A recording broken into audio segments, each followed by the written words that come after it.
Well, I'm, so adamant about my kids playing sports and just experiencing that. I don't expect them to be pro athletes. I remember when they were young and my boys would be like, Dad, what NFL team do you think I'm gonna play for? I'm like, dude, it doesn't happen like that.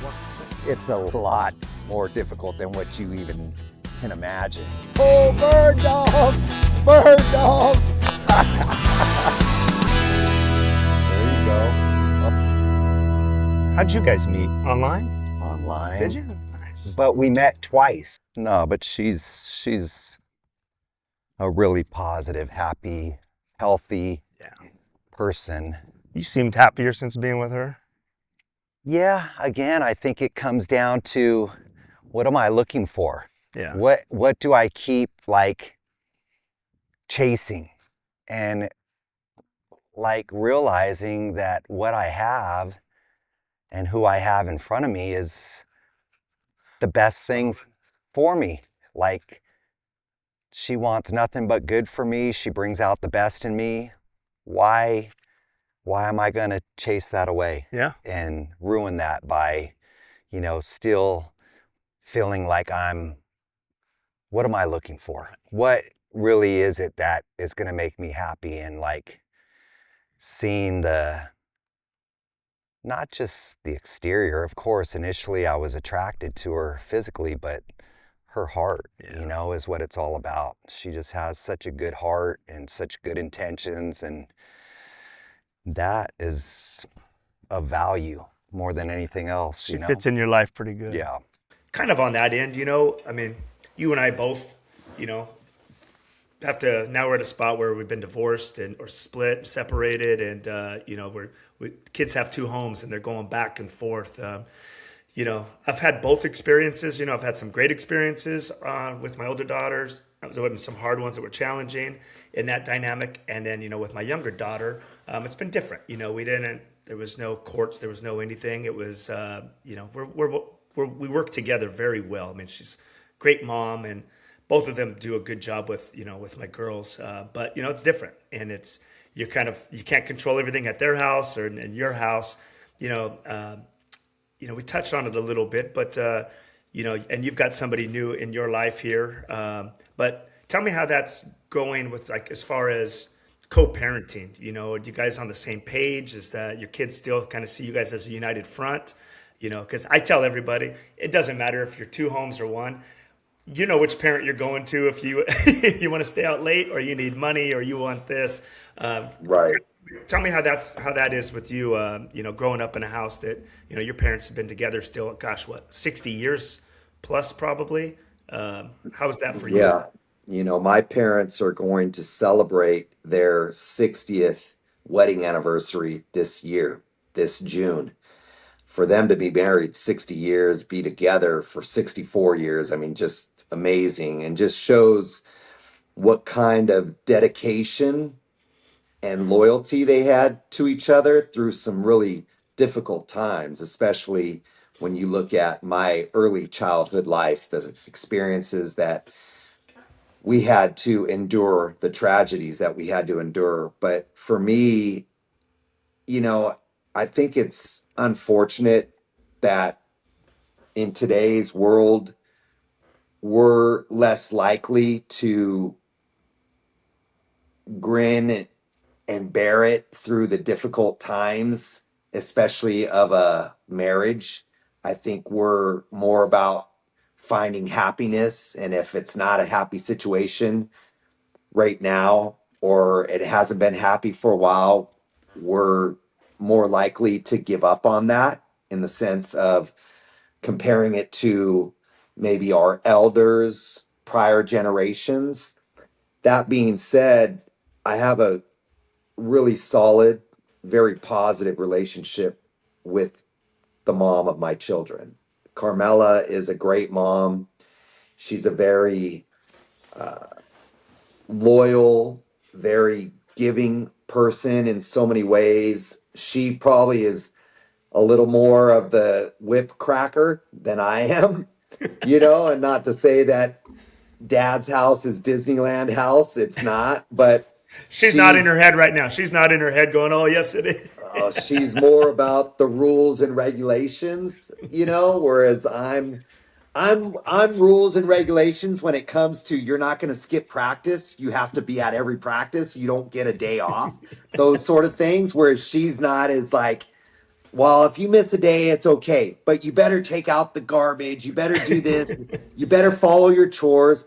Whereas I'm like, hey, keep things clean, keep things tidy. That being said, we're very supportive of each other. Sure. When she has a stance, maybe there's something with our oldest daughter who's a senior in high school. And so she's going through those later teenage years of, hey, relationships, school drama, whatever that fuels her emotions, those and women, there's some battles there. Well, when that daughter comes to me and tries to get me to take her side, I am not. Whether I understand her or not, my role is to stand up for what her mom believes and feels and how Yeah. her mom is reacting toward her, and to protect that it's not going to be, oh, you run to dad and get a different Right. answer. I think that's where we have to be, as one. We're The thing about it, we may not be in a marriage anymore, but we're always going to be the parents to our children. Yep. And so for us, it was important to still be able to show that even though it didn't work out, we love each other. There's Yep. still love there, and there's respect there.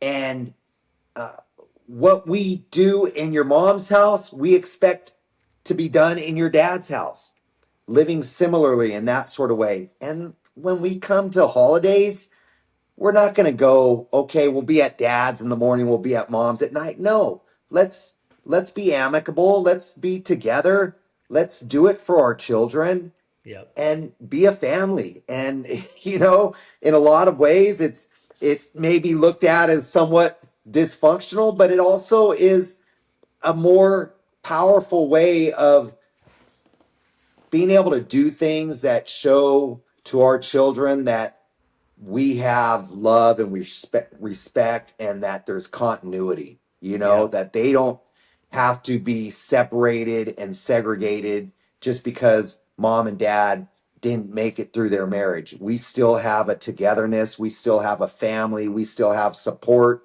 for them that comes from their mom and dad. And that's the most important thing. That and then in our current relationships, hopefully we're showing them what a good relationship looks like and what love should be if you find that person in your life. And I'm fortunate to have a great woman in my life. Christa is just an unbelievable person. She has a great heart. I mean, her soul is just what I love most about her. And yeah, she's a beautiful woman, but she's a mom too. She has two children herself. So we have a collective family here. We have the Brady Bunch going on with three boys and three girls. And it works because she's so loving and giving. And no matter how the kids respond to her, she does not allow that to dictate her aura and her exuberance for life. And Yep. that to me is just beautiful because she does have a great relationship with my kids, and my kids do love her and they do respect her and they do love being around her. And it makes it easy on me as the Yeah. dad who is, I have the ex with their mom, and then I have the current, the new. I mean, it's over 3 years now, but that being said, it works for us. And hey, their mom has moved on. She's in a relationship, and I get along with him, and I Yeah. respect and support him as being someone who is somewhat of a father to my kids. When I'm not around, he's the guy around. So, Yeah. as long as he's making good decisions and being respectful to their mom and doing the right things, that's what's most important to me. No, and then you're speaking right to me, man. My older daughter's up at Chico now. She's a freshman, and I say she's on her own, but she's on her own, right? She's in that adult transition and doing her thing. And my younger daughter here, she's 10. Her mom and I live 5 minutes up the road, And, she got remarried, great guy, and I can't say anything. I mean, I would put her up against anybody. That there's not a better mom to our daughter. And, my daughter from a young age, we split when she was, 1.5-ish, right around there. So she doesn't know any different, but she sees that healthy relationship. Her mom and her new husband, I mean, just great. They have a great example in there. He's good to my ex. He's good to my daughter. And we all get along. We sit by each other at soccer. We can go to the birthday parties or whatever it is, and get together. And I don't get a chance. I don't say I don't get a chance. I don't take the chance. I should take it more. As I'm saying this out loud, but to let her know she does an amazing job, and we're lucky to have a great little daughter that just sees us as one big family. There was a funny story, not to go too long on it, but she was maybe 3-4 years old, and they were dating. They weren't married yet. And I was coming up from Gilroy. I was still living down in Gilroy, and I was coming up, and his birthday's a week before mine, and they had just had a birthday dinner for him. And so I'm on the phone, and I'm FaceTiming my little one, and her mom's working in the other room. She's on a Zoom, I think. And she's like, Dad, your birthday, we just did a birthday party for Joe, and we're gonna do a birthday dinner for you at Mom's house too, but this time it's gonna be Joe's gonna be there for Mom, and she's gonna be the boy together, and then you and I are gonna be the boy together. And so I'm gonna go tell my mom that we're having your birthday dinner here. And I was like, what? I couldn't even stop her. She's got her little steps. She's going down the hallway. You see the phone bouncing like this. Mom, we're doing a birthday dinner for Dad. And I think, Dad, what kind of cake do you want? Okay, Mom, he wants this cake. So I texted her after, and I said, you know what?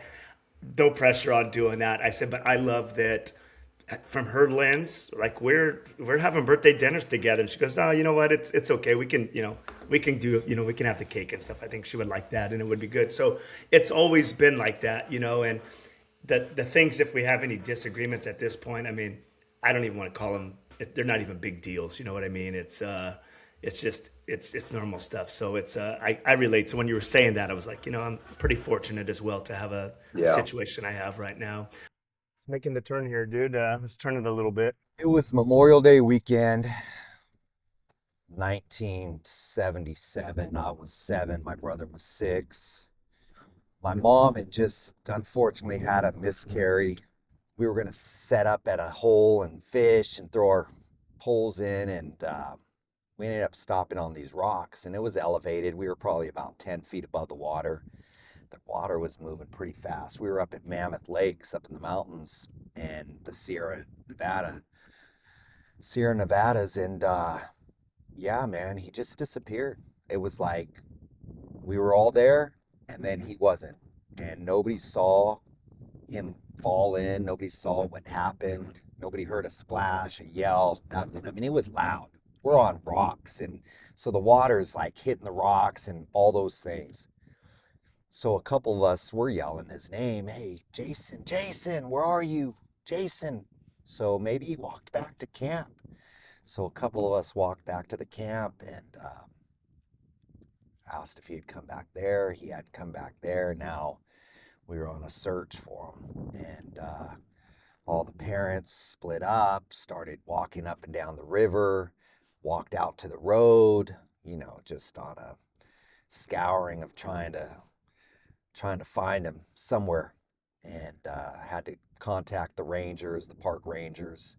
They came out to obviously help and search, and they ended up going where we had fished, going down in the water, had to be tied to ropes because it was moving so fast. And that's where you guys were down there watching it all still? No, I wasn't there watching it. I didn't see them bring him up, Yeah, it was tragic, man. It was, my best friend, it was the little guy that I grew up with and played soccer with, wrestled with, all the things with, and just, at 7 years old, you don't really know how to handle those sort of things. I couldn't imagine being that age, but now having kids. Like when you're telling that story, I picture my daughter, those at that age, the boys, and how many times we've been out doing stuff like that, Yeah, absolutely. I mean, I'm a father to 4, and I couldn't imagine what my parents went through. And then a year and 2 months later, we lost my sister, and she falls out of the back of my dad's pickup truck and suffers blows to her head that she can't overcome. She's 5 years old. So in the matter of year and 2 months, we've lost two little ones. My parents have lost two little ones. I've lost my siblings, and it just was tragic, man. I just don't know how my parents sustained, how they That's made four it for your through. parents. Really, yeah. My Twins. mom Well, lost four of her first five kids that she gave birth to. And she struggles with it today. It's difficult. I couldn't imagine that. We talked about your family and tragedy and how you were the light for the family through sports, and it was kind of an emotional outlet, coping mechanism for you, for your family. What do you do now when things get tough in life and challenging, man? Because we all have those things, and with four kids and careers and relationships, we hit our head against the wall sometimes. What do you do now for your release? I think that fortunately, because of, well, I shouldn't say fortunately, but I've weathered so many storms in my life, and I've experienced the worst of the worst, losing a brother, losing a sister in separate tragic accidents, and really understanding how precious life truly is, and not really knowing how my parents were able to survive that and get through that, and yet they did, and have shown to everybody what resilience and adversity and being challenged emotionally, physically, all the things they've shown, that you can overcome it and withstand it. And so things that I face in my life today don't even compare, if you understand what I'm saying. Yep. Like, it would be probably an unfortunate tragedy. And I know that maybe those years aren't far away with my parents getting older, and the recognition that, there's going to be an end to life at some point, and that will be a difficult one to deal with. But that being said, I really am able to take life with a grain of salt, so to speak, in the sense that I don't get too high or too low over any particular thing. It's a moment of maybe dissatisfaction or a moment of disappointment, but I'm able to figure out a way to overcome it and rise above it. And I'm not saying that life has been easy, especially with the transition from playing the game of football and having a career that ends at an early age, so to speak. And now you're trying to figure out what's next in my life. And I've been able to dabble in certain things, but I know there were times where emotionally it was really affecting me, not feeling like I had purpose, or not having the purpose that I used to have in life. And I don't think and I think that was somewhat shallow of me thinking that way, because it's not that I don't have purpose. It's just my purpose is redirected in another way. Now Right. it's more as a dad. Now it's more as a mentor to my children. Now it's just different. It's not focused all on me. Right. And I think because of the selfishness of 20 years of college and professional football, and how I had to prepare my mind, my body, my mentality, all the things, that transition was, I think, a struggle, because I was still in that mindset of focused on myself and how to prepare myself and do things for myself. And it had to be opened up in the sense of, it's not all about me anymore. Yeah. There's other things going on in my life. And, I think that just understanding that not everything's going to go perfectly, understanding that there are going to be letdowns, understanding that you're going to have struggles. I mean, hell, I've dealt with the biggest struggles and the biggest adversity that I could manufacture in my life, and I've overcome it. And so these are minor bumps in the road, so to speak, you know? And so that's how I just seem to handle things in my life. And some people may be looking at like, gosh, she's so nonchalant about things. And it's not that I don't care. It's just that I don't need to be so reactive to everything that takes place in my life. I think there's a time and a place. And, you know, I'm not saying that I don't get on my kids and that they don't piss me off because they do, just like any other parent, you know. And when I'm sitting in a car for 4 hours and I'm not getting a 5-star rating from my kids for Ubering them from one stop to the next, believe me, I get frustrated and think about how ungrateful they are. But that being said, at the end of the day, I'm able to step back and go, they're still pretty damn good kids. That's why I'm, so adamant about my kids playing sports and just experiencing that. I don't expect them to be pro athletes. I remember when they were young and my boys would be like, Dad, what NFL team do you think I'm going to play for? And I'm like, dude, it doesn't happen like that. 1%. It's a lot more difficult than what you even can imagine. But I just wanted them active, and I just wanted to support them. I wasn't going to grind them on it. And even today, my boys, I'll tell them, hey, come work out with me. Get in the weight room with me. Oh, Dad, okay. Well, hey, I'm not going to sit around and wait for you, but you got to want it. You got to want it yourself, and for whatever reason, there was something innate in me, a fuel to my fire that just kept me reaching. And it wasn't about like looking way far down the road as to of course I had goals, I had dreams, but it was living in the present moment, just trying to be the best that I can be on this field this day, playing Little League Baseball. I want to be the star, I want to be the best shortstop. I want to hit everything I see. Those type of feelings of just competing in the moment. Even now on this big stage, I mean, I've heard you before and we've talked about it. The wiffle ball games, I can tell you more things that happen in my street than I can in any high school or any other moment. Absolutely. Those moments with your best friends growing up, just making games up, man. And I think about that today with our kids, like how they're missing out on all of that because you don't see that, or it's fewer and further between seeing kids that are active like that. The activity is different today with kids, and and that's where sports also is a good balance because it kind of forces them to get outside, to be a part of something, meet people, and all those things. So, well, dude, this has been fun. Like I said, I love you as a friend. I love hearing the stories about your dad and your kids and your mom, man. You know what? We talk a lot about Bob, Bob from Gilroy. If anybody's tuning in from back in the old KNVR days, it was Bob from Gilroy. But your mom too, man. Your mom has always been so gracious and so nice to me and very complimentary and just, it's the town we come from, right? I mean, it's especially the generation that you grew up in and our parents and when we were kids and, just they've always been so welcoming to me and so nice. Everybody on that side. So, we can't leave out Linda there. But, I end every show with a couple questions. One is reflective and one is fun.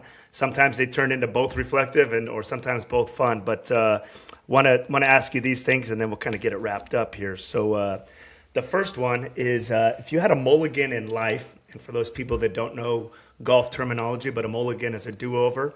And Jeff did no do-overs on the hole-in-one or his 2 birdies. They were live. But if you had a mulligan in life, Jeff, what would you do over? I think, life as we grow and as we mature and learn, it's so much about the people that we surround ourselves with and who we learn from and how we grow from those experiences and opportunities. And I think that, you know, I was really wet behind the ears, or at least I took that naive approach when I first came into the NFL and was learning the game, and all of a sudden was being rewarded for my play on the field and the things that I experienced financially. I think if I could go back again, I would really utilize my time, especially in the Bay Area, in a different way. You know, I was so focused on being the best quarterback that I could be for the 49ers, so focused on myself and my training, but I really was somewhat closed minded to the relationships that I could have developed in the Bay Area. Not saying it's too late, but that was when I was in the prime of my professional life, playing in the Bay Area, within Silicon Valley, all the great networking that was at my disposal that I really didn't utilize or take advantage of. And, you know, that from a professional standpoint is one of the regrets I think that I look at in how I didn't optimize that opportunity to really grow my network, to really learn and develop relationships that could have been really good business relationships. Right. That being said, I mean, I'm not regretting the things that I was able to do professionally and how it stabilized my life Sure. in my retired life. You know, I mean, if I really want to think personally, you know, I would change the day that I lost my brother. You know, if there was one day that I could take back and change the actions of that day, because as we know how life is somewhat of a domino effect, changing that one day also changes the future of losing my sister.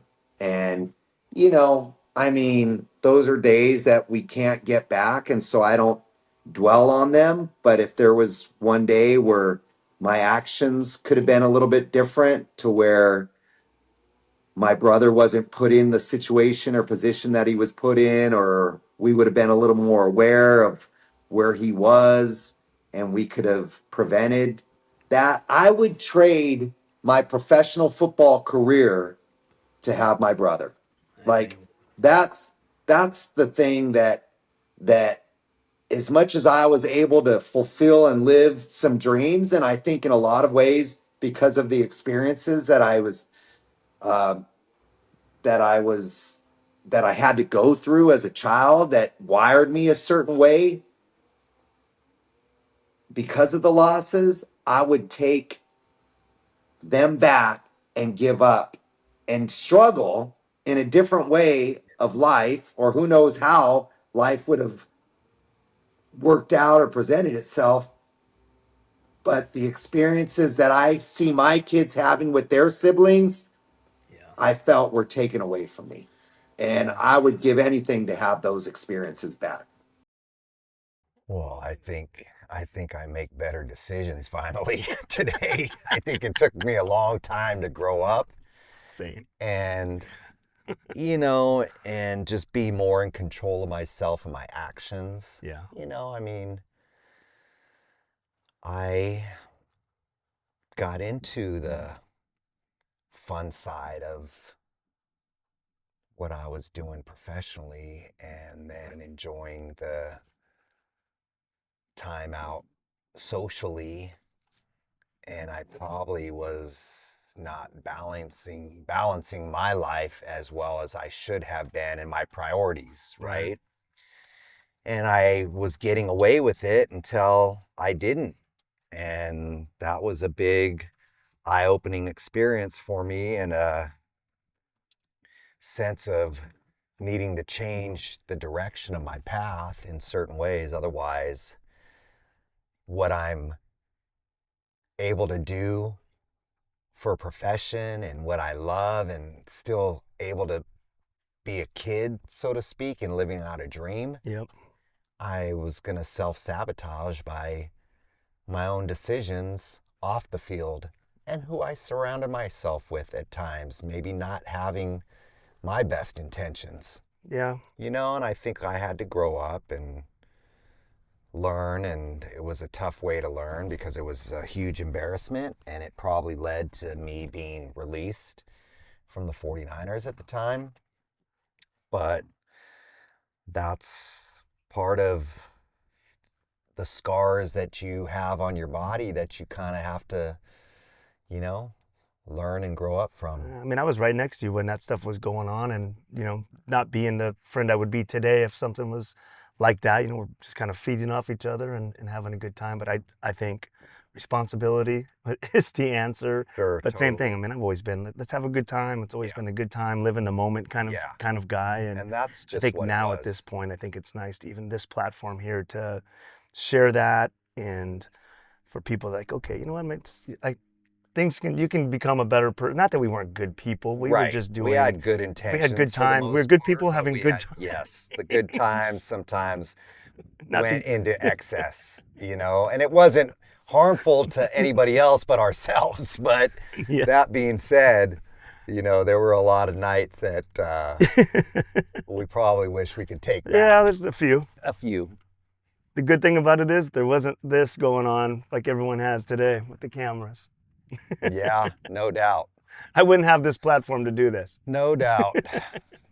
And I feel that from you, man. I really do. I mean, we've talked about it, while we were playing, and that's a lot to put on yourself if you're still putting that on 5 or 6-year-old Jeff. I mean, Right, but right.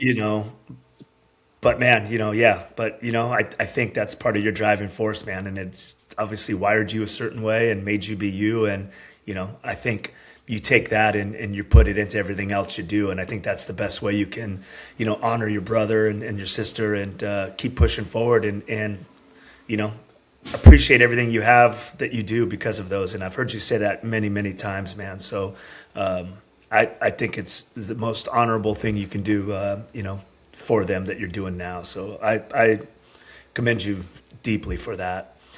Well, let's move on to the next one here, man. Let's past or present, alive or dead, fictional, non-fictional. Who is in your dream golf foursome? Well, they're no longer with us, but when I think about some amazing people that would be awesome to spend 4.5, 5 hours with on a golf course, the first guy that comes to mind is a guy who probably grew up with having nothing at his disposal as far as fields, equipment, anything like that, but yet became one of the world's greatest athletes, and that's Jim Thorpe, the Native American. I think the guy won 2 gold medals in the Olympics, played professional football, played professional baseball. I mean, the guy must have been something special. And growing up on a reservation, he didn't have the tools to work with, but yet found a way to be one of the greatest athletes of his time. Yeah. General Patton, a leader, a guy that was a leader in our military that is, put on a pedestal for his leadership of how he managed our troops. And I think just from a leadership standpoint, being able to be around a guy like that. And then I think the third guy that would complete our foursome is really the guy that believed in me and gave me an opportunity in the NFL, and that'd be Bill Walsh. I never really got to spend the time around Bill to where we could truly connect outside of a brief conversation here and there. But to be able to sit with those guys for 4.5 hours on a golf course and just hear their stories and hear their backgrounds and what led them to be the greatest of their positions, so to speak, at their time in their lives, I think would be very inspiring. Oh man, absolutely. That's a power foursome right there. Well, hey man, I said it at the beginning, I said it again, and I'm going to tell you one more time, man. I appreciate you as a friend. I look up to you in so many ways. I mean, I don't know too many better leaders than you. I've gotten to see it firsthand, but also through this and some other fun times we've had, and growing older as we get here in parenthood. That I look up to you even in that way too. But what you do is pretty remarkable. And I'm afraid you're gonna take this job from me, dude. You need. We talked about this a little bit, but you need a podcast. And I threw out a name for you, and you said, that's the first name that popped into my head. But I'm gonna Jeremy Newberry. If you're out there, reach out to Jeff, man, because I think you guys could do something special on a platform like this. But Jeff, again, you've touched so many students and athletes, and everybody. The way you give back, the way you care about the kids, the way you care about the community, and I see nothing but good things continuing on that platform, and being a dad, man. So I'm always here for you in those things, and I know you've been there for me throughout some of these things too. So I hope that we can get out and play some golf soon. And I truly appreciate you as a person, as a friend, and as a leader. Well, hey, Mike, I want to thank you for having me on. I think this is awesome what you're doing. When it comes down to it, I mean, life and lessons learned in life and being able to share those with others that you care about. I mean, you've been a leader in the community of Gilroy, Morgan Hill. I've seen what you've done with the community. You've involved me in prior situations with talks. You've helped me with my football camps in the past. Again, giving back to kids, giving back to charities in our communities that we grew up in, that we care about.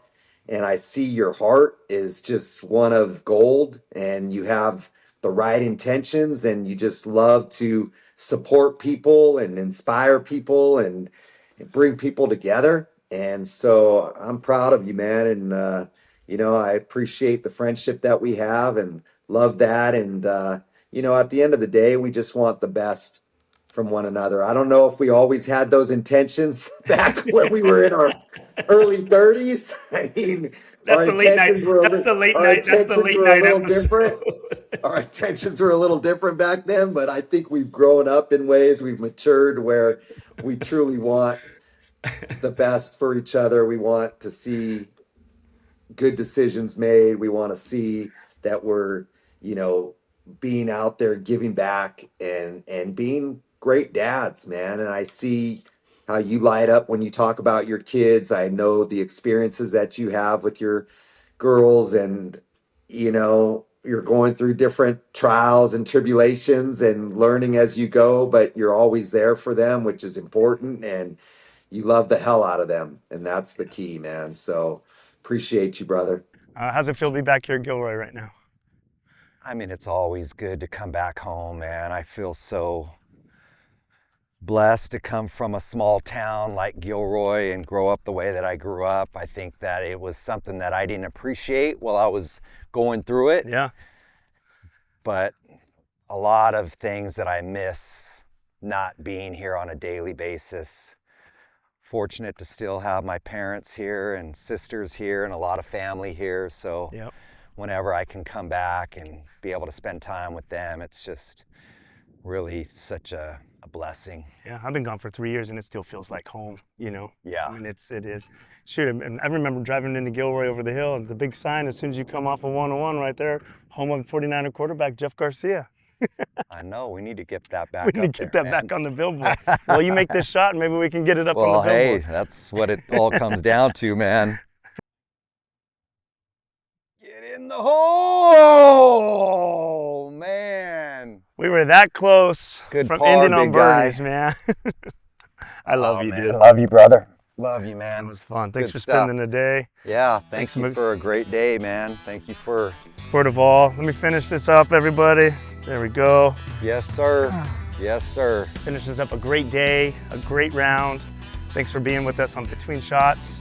Jeff Garcia, the man right here. That was a fun day. Great day. Great day in the hometown and with great people talking about great experiences and, hey, life's journey and what's ahead. It's not over. It's not over, just beginning. Stay tuned.